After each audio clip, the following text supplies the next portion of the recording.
আসসালামু আলাইকুম সবাইরে। তাই প্রথমেই দিয়ে লইছি কড়াই গরম করে এর ভিতর দিয়ে লইছি তেল গরম করে এর ভিতর দিয়ে দিছি দুগ্গা ডিম।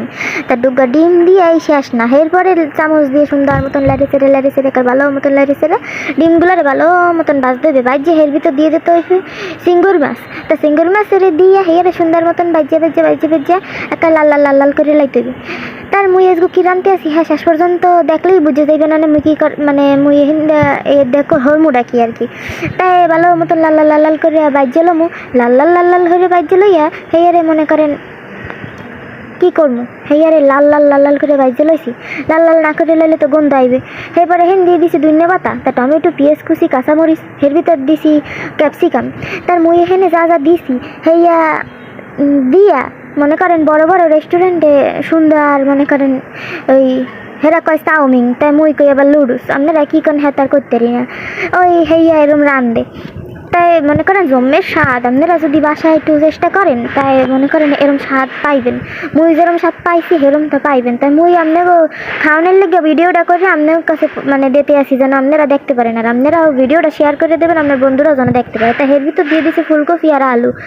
তাই এখন শীতকালের ভিতরে ফুলকপি তো আছেই বাজারে, ফুলকপি একটা কিনে আইন না হেয়া কাটতে এরম দিয়ে লইবেন। তা হেয়া দিয়ে নুন দিয়া এর ভিতর দিয়ে দিলাম একটু পানি। এই পানি দেওয়ানোর পরে এর ভিতর দিয়ে দিছি একটু গুঁড়া মরিচ, পরে দিয়ে দিছি ওই জিরার গুঁড়া দিয়া হেয়া লাড়ে সেরে একটা ভালো মতন মাহাইয়া হে দিমু ডাইকতে। তা হেদ অনেক লেগে অপেক্ষা করবো। হেদ অনেক লেগে অপেক্ষা হয়ে যা মনে করেন আবার একটু উদলাই দেখবো হেদ হইছে নি হেয়া দেখতে মনে করেন উদলাইছিলাম, হ্যাঁ হেদ হয় নাই। এরপরে আবার ডেকে দিছি, এরপরে আবার উদলাইয়া মনে করেন দেখি যে হেদ হয়ে গেছে। সেই সময় দিয়ে দিতে আসি ওই ম্যাগি মশলা দিয়ে একটু ডাইকে তুমি যেন ভিতরে ম্যাগি মশলার গেরানটা ঢোকে। এবার উদলাইয়া হেয়ারে মনে করেন উপরে দিয়ে দিতে আসি সস, টমেটো সস।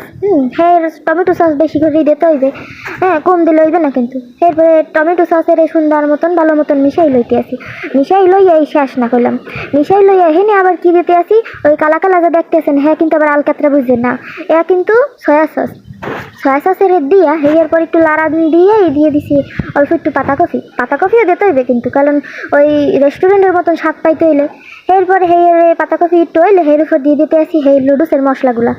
তাই ম্যাগি লুডুস হইলে বেশি সুন্দর হইবে, আর নাইলে মানে ওই মিস্টার লুডুস এইসব কিন্তু চলবে না। তাই হেয়ারে দিয়া সুন্দর মতন লাড়ি চেড়ে লইতে হবে। মিস্টার নুডলসের ভিতরে কিন্তু ওই কেমন গন্ধ হয়, তো সাবানের গুঁড়ার না গন্ধ পাই মুই আর কি। তাই ম্যাগি লুডুসই সুন্দর। এখানে টমেটো সস দিয়ে লবণ দিয়ে লইছি। তাই এখানে আবার কি মিলাইলাম আবার দেখে অন্য কিছু ভাববেন না, কিন্তু পাস্তা। এরপর পাস্তা মিলাই হের উপর দিয়ে দিছি লুডুস। আবার লুডুস দিয়ে হেয়ার সবগুলারে ভালো মতন মিক্স করতে হবে। মিক্স করে এখানে দিয়ে দিছি